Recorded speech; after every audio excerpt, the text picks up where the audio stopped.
Hey, my name is Nate Glaze, and this is my Breaking the Mold story. So I grew up in a Christian home. Both of my parents were followers of Jesus, and were really godly examples of what it means to be a follower of Him. And from an early age, I remember hanging out at church and while my parents were serving and doing different things.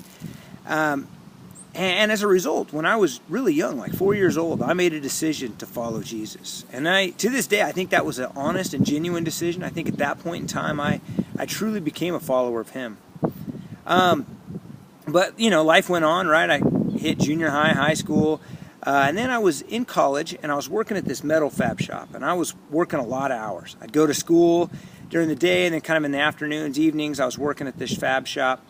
And I was just too busy. I was too busy for anything. I was too busy for church. I was too busy to serve. And I was just basically had enough time just to take care of myself.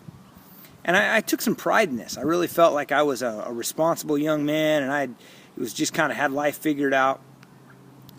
And I remember one day I got home from work, and I was sitting on my bed. My roommate was gone. It was just me alone in the apartment. And I just was overcome with emotion. It was almost like God had been speaking to me directly, and He said, "You know what, Nate? You call yourself a follower of me, but you're doing nothing for me.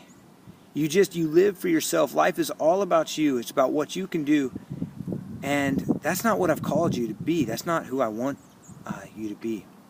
And that was like a punch to the stomach. I got really emotional. I started crying, and I didn't know who to call. And I had this friend. He was the junior high pastor at the church I'd been serving or been attending. And he'd been calling me, asking me to come and volunteer in the junior high group. And I kept telling him, no, I'm too busy. I don't have time. And I remember I called him up on the phone and I said, "Joe, I'm not sure why I'm calling you. But I feel like God's just telling me that I got to do something. I got to serve Him some way. But I'm not even sure I'm a good example. I'm not sure I'd want me mentoring youth right now." He said, "Well, why don't we have you come out and we'll just have you set up chairs and help out with the games, do some things like that. We won't have you mentoring kids, and we'll see where it goes."